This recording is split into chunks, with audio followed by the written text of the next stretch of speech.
ನಾವು ಇಂದಿನ ತರಗತಿಗಳಲ್ಲಿ ಕಾರ್ಬನ್ ಮತ್ತು ಅದರ ಸಂಯುಕ್ತಗಳು ಎನ್ನುವಂತಹ ಪಾಠದಲ್ಲಿ ಕಾರ್ಬನ್ ನಮ್ಮ ದೈನಂದಿನ ಜೀವನದಲ್ಲಿರುವಂತಹ ಎಲ್ಲಾ ವಸ್ತುಗಳಲ್ಲಿಯೂ ಸಹ ಕಾರ್ಬನ್ ಸಂಯುಕ್ತಗಳು ಇವೆ ಅನ್ನೋದನ್ನ ತಿಳ್ಕೊಂಡ್ವಿ. ಅದರ ಜೊತೆಯಲ್ಲಿ ಕಾರ್ಬನ್ ಒಂದು ವಿಶಿಷ್ಟವಾಗಿರುವಂತಹ ಧಾತು ಮತ್ತು ನಮ್ಮ ಜೀವ ದ್ರವ್ಯಗಳಲ್ಲಿ ಕಾರ್ಬನ್ ಪ್ರಾಮುಖ್ಯತೆಯನ್ನು ನಾವು ನೋಡ್ತಾ ಹೋದ್ವಿ. ತದನಂತರದಲ್ಲಿ ನಾವು ಕಾರ್ಬನ್ ಸಹವೇಲೆನ್ಸಿಯ ಬಂಧವನ್ನ ಇತರ ಪ್ರಮಾಣಗಳೊಂದಿಗೆ ಉಂಟು ಮಾಡುತ್ತದೆ ಎನ್ನುವಂತಹ ಅಂಶವನ್ನು ನೋಡಿದ್ವಿ.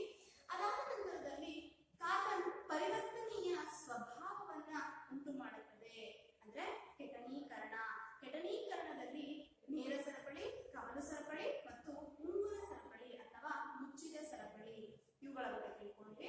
ಅದಾದ ನಂತರದಲ್ಲಿ ಕಾರ್ಬನ್ ಒಂದು ಟೆಟ್ರಾವೇಲೆಂಟ್ ಧಾತು ಅಥವಾ ಚತುರ್ವೇಲೆನ್ಸಿಯ ಧಾತು, ಸಮಾಂಗಿಗಳು ಮತ್ತು ಸಮಾಂಗತೆ ಇವುಗಳ ಬಗ್ಗೆ ತಿಳ್ಕೊಂಡಿದ್ವಿ.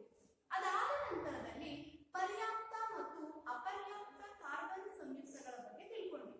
ಪರ್ಯಾಪ್ತ ಕಾರ್ಬನ್ ಸಂಯುಕ್ತಗಳಿಗೆ ಉದಾಹರಣೆ ಅಂದ್ರೆ ಆಲ್ಕೇನ್ಗಳು, ಅಪರ್ಯಾಪ್ತ ಕಾರ್ಬನ್ ಸಂಯುಕ್ತಗಳಿಗೆ ಉದಾಹರಣೆ ಅಂದ್ರೆ ಆಲ್ಕೀನ್ ಮತ್ತು ಆಲ್ಕೈನ್ಗಳು.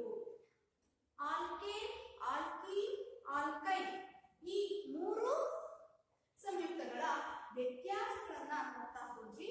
ಅಣುಸೂತ್ರ, ರಚನಾ ಸೂತ್ರಗಳನ್ನ ಬರೆದ್ವಿ. ತದನಂತರದಲ್ಲಿ ನಾವು ಮುಂದುವರೆದು ನೋಡುವಂತಹ ಕಲಿಕಾಂಶ ಯಾವ್ದಪ್ಪ ಅಂತಂದ್ರೆ ಅನುರೂಪ ಶ್ರೇಣಿಗಳು. ಏನು ಅನುರೂಪ ಶ್ರೇಣಿಗಳು ಅಂತ ಅಂದ್ರೆ, ಅನುರೂಪ ಶ್ರೇಣಿಗಳು ಅಂದ್ರೆ ಒಂದೇ ಸಾಮಾನ್ಯ ಅಣುಸೂತ್ರ, ಒಂದೇ ರೀತಿಯ ರಾಸಾಯನಿಕ ಗುಣಗಳ ಹಾಗೂ ಅನುಕ್ರಮ ಸದಸ್ಯರ ನಡುವಣ ವ್ಯತ್ಯಾಸ CH2 ಆಗಿರುವಂತಹ ಸಾವಯವ ಸಂಯುಕ್ತಗಳೇ ಅನುರೂಪ ಶ್ರೇಣಿಗಳು. ಅನುರೂಪ ಶ್ರೇಣಿಗಳ ಅರ್ಥ ನಿಮಗೆ ಈಗಾಗಲೇ ಗೊತ್ತಾಗುತ್ತೆ. ಅಂದ್ರೆ ಒಂದೇ ಸಾಮಾನ್ಯ ಅಣುಸೂತ್ರ. ಇವಾಗ ಒಂದು ಉದಾಹರಣೆಯನ್ನ ನಾವು ಬರ್ತೀವಿ. ಆ ಉದಾಹರಣೆ ಯಾವ್ದಪ್ಪ ಅಂತಂದ್ರೆ ಮೀಥೇನ್. ಮೀಥೇನಿನ ಅಣುಸೂತ್ರ CH4. ಆ CH4 ಗೆ CH2 ಅನ್ನ ಆಡ್ ಮಾಡಿದಾಗ ಪ್ಲಸ್ CH2 ಅಂತ ಬರ್ತೀವಿ. ಏನಾಯ್ತು? C2 ಇದೆ, C2 ಆಯ್ತು. H 4 2 6 ಇದೆ, H6 ಆಯ್ತು. C2H6 ಇದು ಯಾವುದರ ಅಣುಸೂತ್ರ? ಇದು ಈಥೇನಿನ ಅಣುಸೂತ್ರ. ಅಂದ್ರೆ ಏನಾಯ್ತು? ಮೀಥೇನ್ ಮತ್ತು ಈಥೇನ್ ಇವೆರಡೂ ಸದಸ್ಯರ ನಡುವಣ ವ್ಯತ್ಯಾಸ CH2 ಆಗಿದೆ. ಮುಂದುವರೆದು ನಾವು ನೋಡುವಂತದ್ದಾದ್ರೆ C2H6 ಇದಕ್ಕೆ CH2 ಅನ್ನ ಕೂಡಿದಾಗ C3H8 ಇದು ಯಾವ ಸಂಯುಕ್ತದ ಅಣುಸೂತ್ರ? ಇದು ಈಥೇನ್. ಈಥೇನಿಗೆ ನಾವು CH2 ಅನ್ನ ಕೂಡಿದ್ವಿ, C3H8 ಬಂದಿದೆ. ಅಂದ್ರೆ ಇದು ಪ್ರೋಪೇನ್. ಮೀಥೇನ್, ಈಥೇನ್, ಪ್ರೋಪೇನ್ ಅಂದ್ರೆ ಇದು ಆಲ್ಕೇನ್ಗಳಿಗೆ ಉದಾಹರಣೆಗಳು. ಒಂದೇ ಸಾಮಾನ್ಯ ಅಣುಸೂತ್ರ. ಆಲ್ಕೇನ್ನ ಸಾಮಾನ್ಯ ಅಣುಸೂತ್ರ CnH2n+2. ಅದರ ಅಡಿಯಲ್ಲಿ ಬರುವಂತಹ ಉದಾಹರಣೆಗಳಂದ್ರೆ methane, ethane, propane, butane, pentane, hexane ರೀತಿ ಬರ್ತಾ ಹೋಗ್ತವೆ. ಈ ಎರಡು ಅನುಕ್ರಮ ಸದಸ್ಯರ ನಡುವಣ ವ್ಯತ್ಯಾಸ CH2 ಆಗಿದ್ದರೆ ಅದನ್ನ ಅನುರೂಪ ಶ್ರೇಣಿಗಳು ಅಂತ ಹೇಳಿ ಕರಿತೀವಿ. ನಿಮಗೆ ಇವಾಗ ಅರ್ಥ ಆಗಿದೆ ಅನ್ಕೊಂತೀನಿ. ಒಂದೇ ಸಾಮಾನ್ಯ ಅಣುಸೂತ್ರ, ಆಲ್ಕೇನ್ ಆಗಿರ್ಬೋದು, ಆಲ್ಕೀನ್ ಆಗಿರ್ಬೋದು, ಆಲ್ಕೈನ್ ಆಗಿರ್ಬೋದು ಅಥವಾ ಕ್ರಿಯಾರೂಪಗಳಾಗಿರಬಹುದು, ಅವೆಲ್ಲವೂ ಅದರದ್ದೇ ಆದಂತಹ ಒಂದು ಸಾಮಾನ್ಯ ಅಣುಸೂತ್ರ ಇರುತ್ತೆ. ಒಂದೇ ಸಾಮಾನ್ಯ ಅಣುಸೂತ್ರ ಇರಬೇಕು, ಜೊತೆಯಲ್ಲಿ ಒಂದೇ ರೀತಿಯ ರಾಸಾಯನಿಕ ಗುಣಗಳಿರಬೇಕು ಹಾಗೂ ಈ ರೀತಿ ಅನುಕ್ರಮ ಸದಸ್ಯರ ನಡುವಣ ವ್ಯತ್ಯಾಸ CH2 ಆಗಿದ್ದರೆ ಅದನ್ನ ನಾವೆಂತ ಕರಿತೀವಿ? ಅನುರೂಪ ಶ್ರೇಣಿಗಳು ಅಂತ ಹೇಳಿ ಕರಿತೀವಿ. ಇಲ್ಲಿ ಇನ್ನೊಂದು ಉದಾಹರಣೆ ಇದೆ CH3OH. CH3OH ಅಂತ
BR ಇದ್ದಿದ್ರೆ ಅದೇನಾಗುತ್ತೆ ಬ್ರೋಮೋ ಪ್ರೊಪೇನ್ ಆಗ್ತಾ ಇತ್ತು.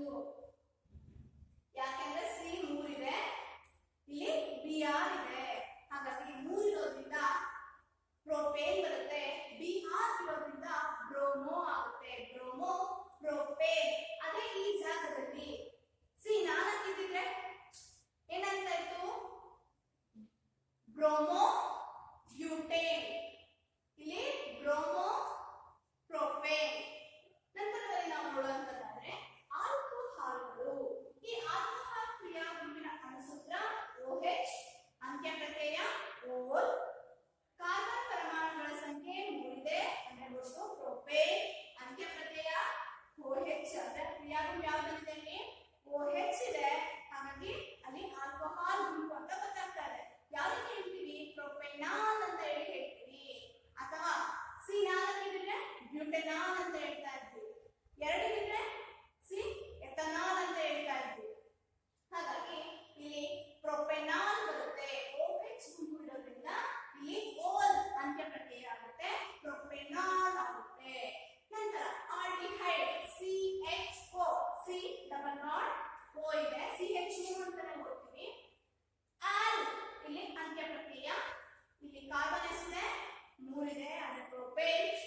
CH4 ಡಬಲ್ ಬಾಂಡ್ O ಇದೆ, ಪ್ರೊಪೆನ್ಯಾಲ್ ಅಂತ ಹೇಳಿ ಓದ್ತೀವಿ. ಸಿ 4 ಇದ್ರೆ ಬ್ಯೂಟೆನ್ಯಾಲ್ ಅಂತ ಇದ್ವಿ, ಪೆಂಟನ್ಯಾಲ್, ಹೆಕ್ಸನ್ಯಾಲ್. ಈ ರೀತಿಯಾಗಿ ನಾವು ಮಾಡ್ತಾ ಹೋಗ್ತಾ ಇದ್ದನ್ನ ನೋಡ್ತಾ ಹೋಗ್ತಾ ಇದ್ವಿ. Next ketone, C double bond O, own ಪದದಿಂದ ಅಂತ್ಯ ಆಗ್ತಾ ಇದೆ. ಪ್ರೊಪೆನಾನ್, ಸಿ 3 ಇದೆ, ಹಾಗಾಗಿ ಪ್ರೊಪೇನ್ ಬರುತ್ತೆ. ಇಲ್ಲಿ H ಇದೆ, ಸಾರಿ O ಡಬಲ್ ಬಾಂಡ್ O ಇದೆ, ಹಾಗಾಗಿ ಇದು ಉನೋನ್ ಪದದಿಂದ ಅಂತ್ಯ ಆಗಬೇಕು, ಹಾಗಾಗಿ ಅದು ಪ್ರೊಪೆನೋನ್ ಆಗುತ್ತೆ. 4 ಇದ್ದಿದ್ರೆ ಬ್ಯೂಟನೋನ್ ಆಗ್ತಿತ್ತು, ಪೆಂಟನೋನ್, ಹೆಕ್ಸನೋನ್, ಹೆಪ್ಟನೋನ್, ಆಕ್ಟನೋನ್. ಈ ರೀತಿಯಾಗಿ ನಾವು ಅದನ್ನ ಕೀಟೋನ್ ಗುಂಪಿದ್ರೆ ಓದ್ತೀವಿ. ನಂತರ ಕಾರ್ಬಾಕ್ಸಿಲಿಕ್ ಆಮ್ಲ COOH, ಸಿ ಒಂದಕ್ಕೆ ಡಬಲ್ ಬಾಂಡ್ O ಬರುತ್ತೆ, OH, ಅಂತ್ಯ ಪ್ರತ್ಯಯ ಓಯಿಕ್ ಆಮ್ಲ, ಪ್ರೊಪೆನೋಯಿಕ್ ಆಮ್ಲ. 4 ಇದ್ದಿದ್ರೆ ಬ್ಯೂಟನೋಯಿಕ್ ಆಮ್ಲ. ಈ ರೀತಿಯಾಗಿ ನಾವು ಏನ್ ಮಾಡ್ತಾ ಹೋಗ್ತೀವಿ, ಉದಾಹರಣೆಗಳಿಗೆ ಹೆಸರನ್ನ ಸೂಚಿಸ್ತಾ ಹೋಗ್ತೀವಿ. ಕ್ರಿಯಾಗುಂಪುಗಳಲ್ಲಿ haloalkane, alcohol, aldehyde, ketone, carboxylic ಆಮ್ಲ. ಇಲ್ಲಿ ಉದಾಹರಣೆಗಳನ್ನ ನೋಡೋದಾದ್ರೆ ಬ್ರೋಮೋ ಪ್ರೊಪೇನ್, ಪ್ರೊಪೆನೋಯಿಕ್ ಆಮ್ಲ, ಪ್ರೊಪೆನಾಲ್, ಪ್ರೊಪೆನೋನ್, ಪ್ರೊಪೆನೋಯಿಕ್ ಆಮ್ಲ. ಈ ರೀತಿಯಾಗಿ ನಾವು ಸೂಚಿಸ್ತಾ ಹೋಗ್ತೀವಿ. ನಂತರದಲ್ಲಿ ನಾವು ನೋಡೋದಾದ್ರೆ ಕಾರ್ಬನ್ ಸಂಯುಕ್ತಗಳ ರಾಸಾಯನಿಕ ಗುಣಗಳನ್ನ ನೋಡ್ತಾ ಹೋಗ್ತೀವಿ. ಕಾರ್ಬನ್ ಸಂಯುಕ್ತಗಳ ರಾಸಾಯನಿಕ ಗುಣಗಳಲ್ಲಿ ಮೊದಲನೇದು ಯಾಕಪ್ಪ ಅಂದ್ರೆ ದಹನ ಕ್ರಿಯೆ. ದಹನ ಕ್ರಿಯೆ ಅಂತ ಅಂದ್ರೆ ಕಾರ್ಬನ್ನ ಎಲ್ಲಾ ಬಹುರೂಪಗಳು ಆಕ್ಸಿಜನ್ ಜೊತೆ ವರ್ತಿಸಿ ಹೆಚ್ಚಿನ ಪ್ರಮಾಣದ ಶಾಖ ಮತ್ತು ಬೆಳಕನ್ನ ಬಿಡುಗಡೆ ಮಾಡ್ತವೆ. ಬಹುರೂಪ ಅಂತಂದ್ರೆ ಏನು? ಬಹುರೂಪ ಅಂತಂದ್ರೆ ಒಂದೇ ಒಂದೇ ರಾಸಾಯನಿಕ ಲಕ್ಷಣವನ್ನು ಹೊಂದಿದ್ದು ಬೇರೆ ಬೇರೆ ಭೌತ ಲಕ್ಷಣಗಳನ್ನ ಹೊಂದಿದ್ರೆ ಅದನ್ನ ಬಹುರೂಪಗಳು ಅಂತ ಹೇಳಿ ಕರಿತೀವಿ. ಈ ಒಂದು ಕಾರ್ಬನ್ ದಹನ ಕ್ರಿಯೆಯಲ್ಲಿ ಆಕ್ಸಿಜನ್ ಜೊತೆ ವರ್ತಿಸ್ಬಿಟ್ಟು, ಅಂದ್ರೆ ಕಾರ್ಬನ್ ನಲ್ಲಿ ಇರ್ತಕ್ಕಂತ ಎಲ್ಲಾ ಬಹುರೂಪಗಳು ಆಕ್ಸಿಜನ್ ಜೊತೆ ವರ್ತಿಸ್ಬಿಟ್ಟು ಏನ್ ಮಾಡ್ತವೆ, ಶಾಖ ಮತ್ತು ಬೆಳಕನ್ನ ಕೊಡ್ತವೆ. ಕಾರ್ಬನ್ ಹೆಚ್ಚಿನದಾಗಿ ಆಕ್ಸಿಜನ್ ಜೊತೆ ವರ್ತಿಸ್ಬಿಟ್ಟು ಹೆಚ್ಚಿನ ಪ್ರಮಾಣದ ಶಾಖ ಮತ್ತು ಬೆಳಕನ್ನ ಉಂಟು ಮಾಡುತ್ತೆ. ಉದಾಹರಣೆಗಳನ್ನು ನಾವು ನೋಡ್ತಾ ಹೋಗೋದಾದ್ರೆ ಕೋಕ್, ಕಲ್ಲಿದ್ದಲು ಆಕ್ಸಿಜನ್ ಜೊತೆ ವರ್ತಿಸ್ಬಿಟ್ಟು ಕಾರ್ಬನ್ ಡೈಆಕ್ಸೈಡ್ ಆಗುತ್ತೆ, ಜೊತೆಯಲ್ಲಿ ಶಾಖ ಮತ್ತು ಬೆಳಕನ್ನ ಬಿಡುಗಡೆ ಮಾಡುತ್ತೆ. ಹಾಗೆಯೇ ಮೀಥೇನ್ ಆಕ್ಸಿಜನ್ ಜೊತೆ ವರ್ತಿಸ್ಬಿಟ್ಟು ಕಾರ್ಬನ್ ಡೈಆಕ್ಸೈಡ್ ಪ್ಲಸ್ ನೀರು ಪ್ಲಸ್ ಶಾಖ ಮತ್ತು ಬೆಳಕು. ಹಾಗೆಯೇ ಎಥನಾಲ್ ಆಕ್ಸಿಜನ್ ಜೊತೆ ವರ್ತಿಸ್ಬಿಟ್ಟು ಕಾರ್ಬನ್ ಡೈಆಕ್ಸೈಡ್, ನೀರು, ಶಾಖ ಮತ್ತು ಬೆಳಕು. ದಹನ ಕ್ರಿಯೆಯಲ್ಲಿ ಕಾರ್ಬನ್ ಸಂಯುಕ್ತಗಳು ಹೆಚ್ಚಿನ ಪ್ರಮಾಣದ ಶಾಖ ಮತ್ತು ಬೆಳಕನ್ನ ಉಂಟು ಮಾಡುತ್ತವೆ. ಅದೇ ರೀತಿ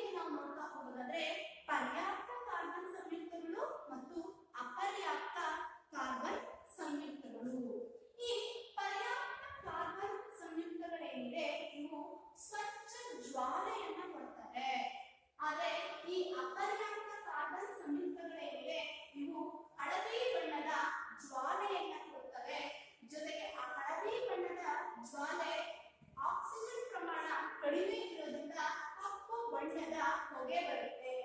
ಆ ಒಂದು ಮೇಲ್ಭಾಗದಲ್ಲಿ ಲೋಹದ ತಟ್ಟೆಯನ್ನು ಇಟ್ಟರೆ ಅದರ ಕೆಳಗಡೆ ಕಪ್ಪು ಬಣ್ಣದ ಮಸಿ ಕಾಣಿಸ್ಕೊಳ್ಳುತ್ತೆ. ಹಾಗಾಗಿ ಕಪ್ಪು ಬಣ್ಣದ ಹೊಗೆ ಹೋಗುತ್ತೆ. ಆದ್ರೆ ಇದು ಕೂಡ ಹಾಗಾಗುತ್ತೆ. ಯಾವ ಸಮಯದಲ್ಲಿ ಪರ್ಯಾಪ್ತದಲ್ಲಿ ಆಗುತ್ತೆ ಅಂದ್ರೆ ಆಕ್ಸಿಜನ್ ಪೂರೈಕೆ ಕಡಿಮೆ ಆದ್ರೆ, ಅದಕ್ಕೆ ಸಿಗುವಂತಹ ದಹನ ಕ್ರಿಯೆಗೆ ಸಿಗುವಂತಹ ಆಕ್ಸಿಜನ್ ಪ್ರಮಾಣ ಕಡಿಮೆ ಆದ್ರೆ ಅಪೂರ್ಣ ದಹನದಲ್ಲಿ ಕಪ್ಪು ಬಣ್ಣದ ಜ್ವಾಲೆ ಉಂಟಾಗುತ್ತೆ. ಉದಾಹರಣೆಯನ್ನು ನಾವು ನೋಡ್ತಾ ಹೋಗೋದಾದ್ರೆ ನಮ್ಮ ಮನೆಗಳಲ್ಲಿ ಬಳಸುವಂತಹ ಸೀಮೆ ಎಣ್ಣೆ ಸ್ಟವ್ ಆಗಿರಬಹುದು ಅಥವಾ ಗ್ಯಾಸ್ ಆಗಿರಬಹುದು, ಅವುಗಳ ಆ ರಂಧ್ರಗಳು ಏನಿದಾವೆ ಆ ರಂಧ್ರಗಳು ಕಟ್ಕೊಂಡ್ರೆ ಆಕ್ಸಿಜನ್ ಪೂರೈಕೆ ಸರಿಯಾಗಿ ಆಗಲ್ಲ. ಇದರಿಂದಾಗಿ ಅದೇನಾಗುತ್ತೆ, ನೀಲಿ ಬಣ್ಣದ ಜ್ವಾಲೆ ಬರುತ್ತೆ. ಆ ನೀಲಿ ಬಣ್ಣದ ಜ್ವಾಲೆ ಬರೋದ್ರ ಜೊತೆನಲ್ಲಿ ಮೇಲ್ಭಾಗದಲ್ಲಿ ಇಟ್ಟಂತಹ ಪಾತ್ರೆಯ ತಳಭಾಗ ಏನಿದೆ ಕಪ್ಪು ಬಣ್ಣದ ಮಸಿ ಆಗಿರುತ್ತೆ. ಅಂದ್ರೆ ಅಲ್ಲಿ ಇಂಧನ ವ್ಯಯ ಆಗ್ತಾ ಇರುತ್ತೆ. ಹಾಗಾಗಿ ಪರ್ಯಾಪ್ತ ಕಾರ್ಬನ್ ಸಂಯುಕ್ತಗಳಿಗೂ ಸಹ ಏನ್ ಬೇಕು, ಆಕ್ಸಿಜನ್ ಸರಿಯಾಗಿ ಪೂರೈಕೆ ಆಗ್ಬೇಕು. ಇಲ್ಲ ಅಂತಂದ್ರೆ ಅಲ್ಲಿ ಏನಾಗುತ್ತೆ, ಇಂಧನ ವ್ಯಯ ಆಗ್ತಾ ಹೋಗುತ್ತೆ. ಅದಷ್ಟೇ ಅಲ್ಲದೆ ಕಲ್ಲಿದ್ದಲು ಮತ್ತು ಪೆಟ್ರೋಲಿಯಂ ಅನ್ನ ಉರಿಸ್ತಾ ಇದ್ದಾಗ ಅಲ್ಲಿ ಏನಾಗುತ್ತೆ, ಸ್ವಲ್ಪ ಪ್ರಮಾಣದ ನೈಟ್ರೋಜನ್ ಮತ್ತು ಸಲ್ಫರ್ಗಳು ಇರ್ತವೆ.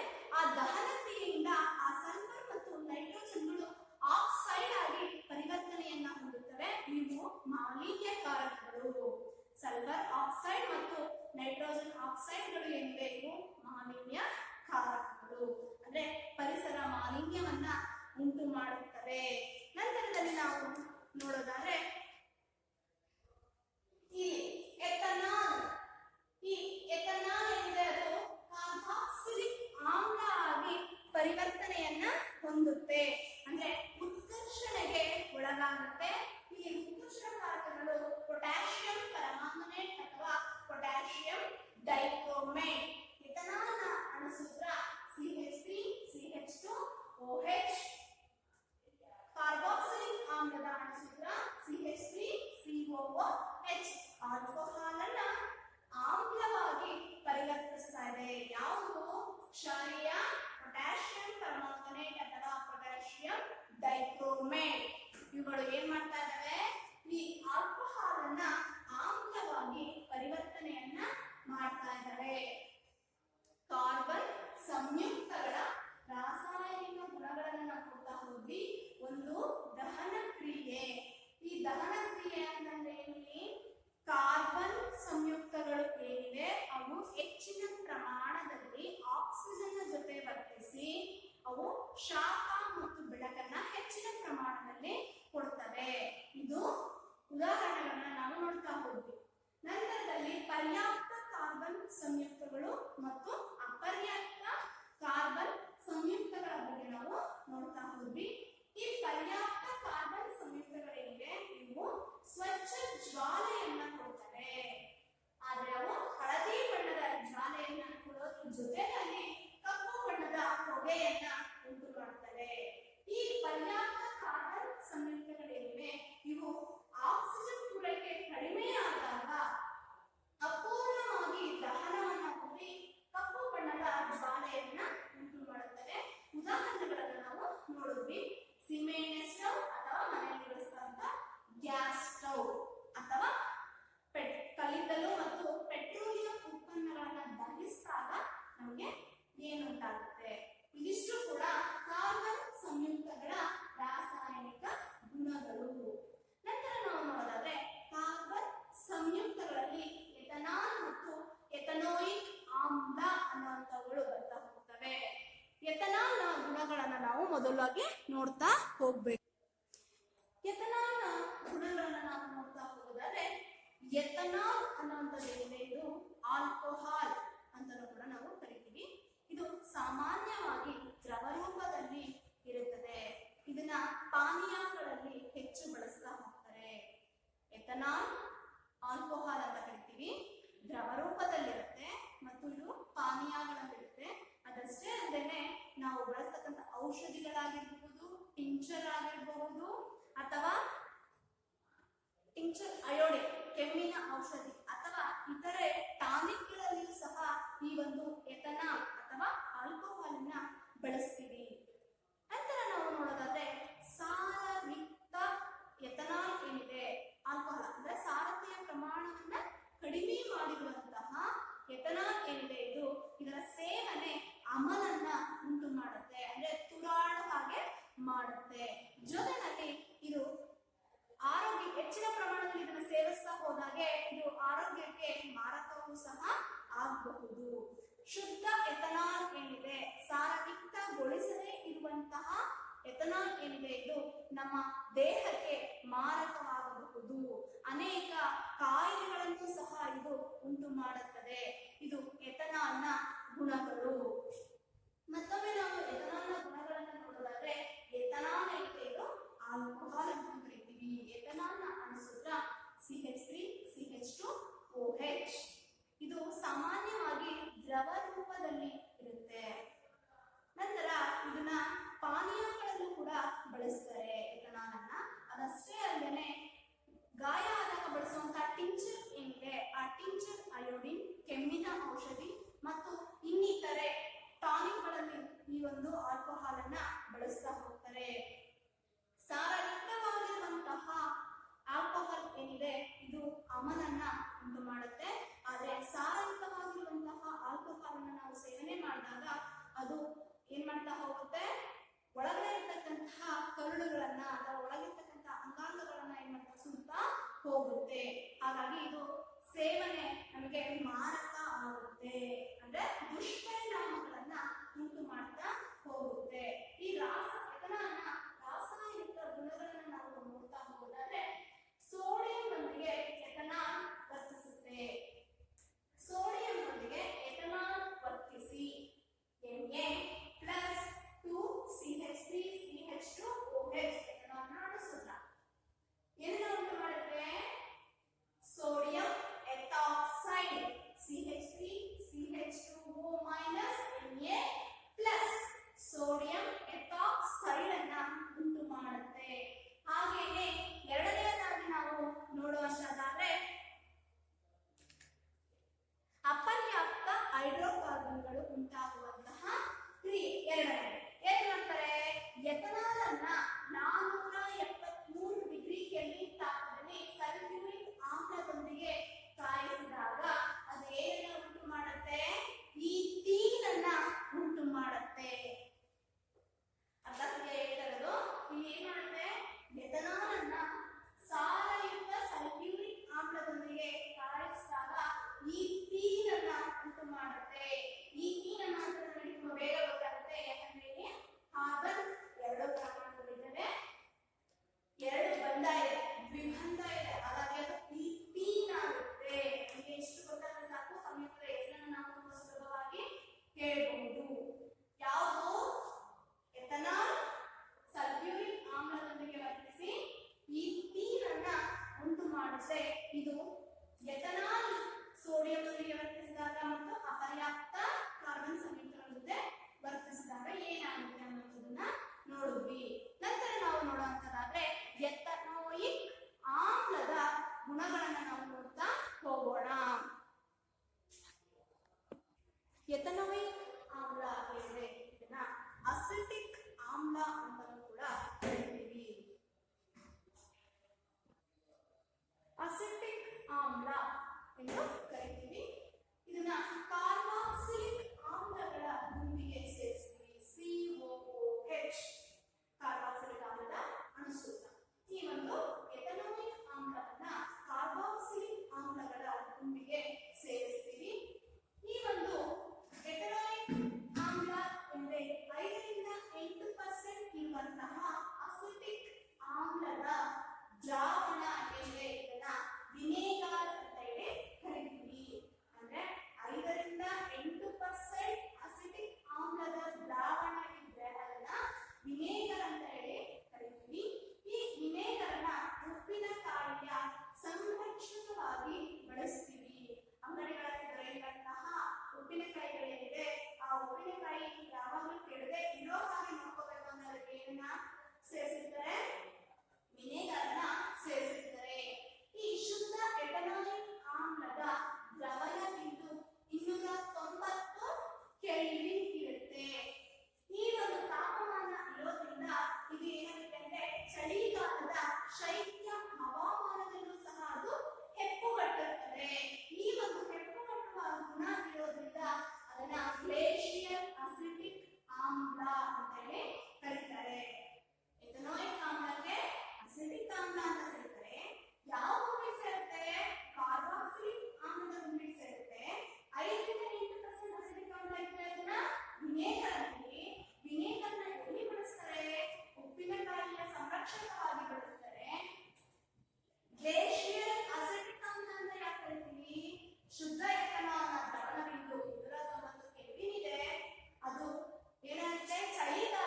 ಶೈತ್ಯ ಹವಾಮಾನದಲ್ಲಿ ಹೆಪ್ಪುಗಟ್ಟುತ್ತೆ. ಹಾಗಾಗಿ ನಾವು ಎಂತ ಕರಿತೀವಿ? ಗ್ಲೇಷಿಯರ್ ಅಸಿಟಿಕ್ ಆಮ್ಲ ಅಂತೇಳಿ ಕರಿತೀವಿ.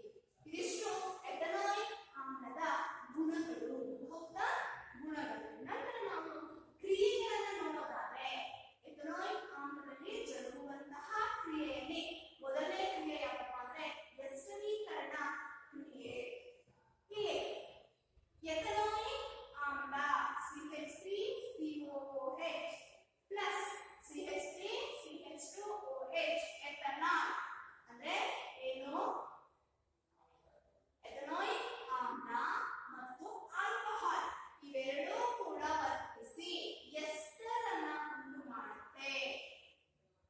ಹಾಗಾದ್ರೆ ಹೇಳ್ತಾರದು ಎಥನಾಯಿಕ್ ಆಮ್ಲ ಮತ್ತು ಆಲ್ಕೋಹಾಲ್, ಆಮ್ಲ ಮತ್ತು ಆಲ್ಕೋಹಾಲ್ ವರ್ತಿಸ್ಬಿಟ್ಟು ಎಸ್ಟರ್ ಅನ್ನ ಉಂಟು ಮಾಡ್ತಾರೆ. ಎಸ್ಟರ್ ನ ಅಣುಸೂತ್ರ ಏನು?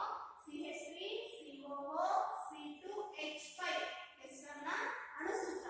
ಈ ಎಸ್ಟರ್ ಅನ್ನುವಂಥದ್ದು ಏನಿದೆ ಇದು ಪರಿಮಳ ಉಳ್ಳಂತಹ ಒಂದು ವಸ್ತು. ಆ ಪರಿಮಳ ಇರೋದ್ರಿಂದನೇ ಎಸ್ಟರ್ಗಳನ್ನ ಸ್ವಾದಕಾರಕಗಳಲ್ಲಿ ಹಾಗೂ ಸುವಾಸಕಗಳಲ್ಲಿ ಉಪಯೋಗಿಸ್ತಾ ಇರ್ತಾರೆ. ಎಸ್ಟರ್ಗಳನ್ನ ಎಲ್ಲಿ ಉಪಯೋಗಿಸ್ತಾರೆ? ಸ್ವಾದಕಾರಕಗಳು ಮತ್ತು ಸುವಾಸಕಗಳ ತಯಾರಿಕೆಯಲ್ಲಿ ಬಳಸ್ತಾರೆ. ಪುನಃ ಈ ಎಸ್ಟರಿಗೆ ಪ್ರತ್ಯಾಮ್ಲ ಆಗಿರುವಂತಹ ಸೋಡಿಯಂ ಹೈಡ್ರಾಕ್ಸೈಡ್ ಜೊತೆ ವರ್ತಿಸುವ ಹಾಗೆ ಮಾಡಿದಾಗ ಎಸ್ಟರ್ಗಳಿಗೆ ಸೋಡಿಯಂ ಹೈಡ್ರಾಕ್ಸೈಡ್ ಜೊತೆ ವರ್ತಿಸುವ ಹಾಗೆ ಮಾಡಿದಾಗ ಪುನಃ ನಾವು ಈ ಎಥನಾಯಿಕ್ ಆಮ್ಲ ಮತ್ತು ಎಥನಾಲ್ ಅನ್ನ ಪಡೆಯಬಹುದಾಗಿದೆ. ಇನ್ನೊಮ್ಮೆ ಹೇಳ್ತೀನಿ ನೋಡಿ. ಎಥನಾಯಿಕ್ ಆಮ್ಲ ಎಥನಾಲ್ ಜೊತೆ ವರ್ತಿಸಿ ಎಸ್ಟರ್ ಅನ್ನ ಉಂಟು ಮಾಡುತ್ತೆ. ಈ ಎಸ್ಟರ್ ಏನಿದೆ ಇದು ಒಂದು ಸುಗಂಧ ದ್ರವ್ಯವನ್ನ ತೋರಿಸುತ್ತೆ. ಹಾಗಾಗಿ ಇದನ್ನ ಸ್ವಾದಕಾರಕಗಳು ಮತ್ತು ಸುವಾಸಕಗಳ ತಯಾರಿಕೆಯಲ್ಲಿ ಬಳಸ್ತಾರೆ. ಈ ಎಸ್ಟರಿಗೆ ಪ್ರತ್ಯಾಮ್ಲ ಆಗಿರುವಂತಹ ಸೋಡಿಯಂ ಹೈಡ್ರಾಕ್ಸೈಡ್ ಅನ್ನು ಸೇರಿಸಿದಾಗ ಪುನಃ ನಮಗೆ ಬೇಕಾದಂತಹ ಎಥನಾಯಿಕ್ ಆಮ್ಲ ಮತ್ತು ಎಥನಾಲ್ ಅನ್ನ ಉಂಟು ಮಾಡುತ್ತೆ. ನಂತರ ಪ್ರತ್ಯಾಮ್ಲದೊಂದಿಗೆ ಎಥನಾಯಿಕ್ ಆಮ್ಲ ವರ್ತಿಸಿದಾಗ ಏನಾಗುತ್ತೆ? ಅಲ್ಲಿ ಸೋಡಿಯಂ ಎಥನೋಯೇಟ್ ಆಗಿ ಅದು ಪರಿವರ್ತನೆಯನ್ನ ಹೊಂದುತ್ತೆ. ಪ್ರತ್ಯಾಮ್ಲದೊಂದಿಗೆ ಎಥನಾಯಿಕ್ ಆಮ್ಲ ವರ್ತಿಸಿದಾಗ ಸೋಡಿಯಂ ಎಥನೋಯೇಟ್ ಆಗಿ ಅದು ಪರಿವರ್ತನೆಯನ್ನ ಹೊಂದುತ್ತೆ. ಇವಿಷ್ಟು ಎಥನಾಲ್ ಮತ್ತು ಎಥನಾಯಿಕ್ ಆಮ್ಲದಲ್ಲಿ ಜರುಗುವಂತಹ ಕ್ರಿಯೆಗಳು. ಇದುವರೆಗೂ ನಾವು ಕಾರ್ಬನ್ ಮತ್ತು ಅದರ ಸಂಯುಕ್ತಗಳು ಎನ್ನುವಂತಹ ಪಾಠದಲ್ಲಿ ನೋಡಿದಂತಹ ಫಲಿತಾಂಶಗಳನ್ನು ನೋಡ್ತಾ ಹೋಗೋದಾದ್ರೆ ಕಾರ್ಬನ್ ನಲ್ಲಿ ಸಹವೇಲೆನ್ಸಿಯ ಬಂಧ ಯಾವ ರೀತಿ ಉಂಟಾಗುತ್ತೆ ಅನ್ನುವಂಥದ್ದನ್ನ ನಾವು ನೋಡೋದು. ತದನಂತರದಲ್ಲಿ ಕೆಟನೀಕರಣದ ಅರ್ಥ ತಿಳ್ಕೊಂಡ್ವಿ, ಸಮಾನತೆಯ ಅರ್ಥ ತಿಳ್ಕೊಂಡ್ವಿ, ಟೆಟ್ರಾವೆಲಿನ್ ಧಾತು ಅಂತ ಯಾಕೆ ಕರೀತಾರೆ ನೋಡಿದ್ವಿ. ನಂತರ ಪರ್ಯಾಪ್ತ ಅಪರ್ಯಾಪ್ತ ಹೈಡ್ರೋಕಾರ್ಬನ್ಗಳ ವ್ಯತ್ಯಾಸಿಸಿದ್ವಿ. ಆಲ್ಕೇನ್, ಆಲ್ಕೀನ್, ಆಲ್ಕೈಲ್ ಅಣುಸೂತ್ರ, ರಚನಾ ಸೂತ್ರಗಳನ್ನ ಬರೆಯೋದನ್ನ ಕಲ್ತ್ಕೊಂಡ್ವಿ. ಅದಾದ ನಂತರದಲ್ಲಿ ನಾವು ಕ್ರಿಯಾ ಗುಂಪುಗಳನ್ನ ನೋಡಿದ್ವಿ. ಕ್ರಿಯಾ ಗುಂಪುಗಳಲ್ಲಿ ಆ ಕ್ರಿಯಾ ಗುಂಪಿಗೆ ಯಾವ ರೀತಿ ಹೆಸರನ್ನು ಸೂಚಿಸ್ತಾ ಹೋದ್ವಿ ಅನ್ನೋದನ್ನ ನೋಡಿದ್ವಿ. ನಂತರ ಅನುರೂಪ ಶ್ರೇಣಿಗಳು, ಆಮೇಲೆ ಆದೇಶನ ಕ್ರಿಯೆಗಳು, ದಹನ ಕ್ರಿಯೆ, ಎಥನಾಲ್ ಮತ್ತು ಎಥನಾಯಿಕ್ ಆಮ್ಲದ ಗುಣಗಳ ಬಗ್ಗೆ ನಾವು ತಿಳ್ಕೊಂಡ್ವಿ. ಇವಾಗ ನಾವು ಅಭ್ಯಾಸ ಪುಸ್ತಕದಲ್ಲಿ ಇರುವಂತಹ ಪ್ರಶ್ನೋತ್ತರಗಳಿಗೆ ಪ್ರಶ್ನೆಗಳನ್ನ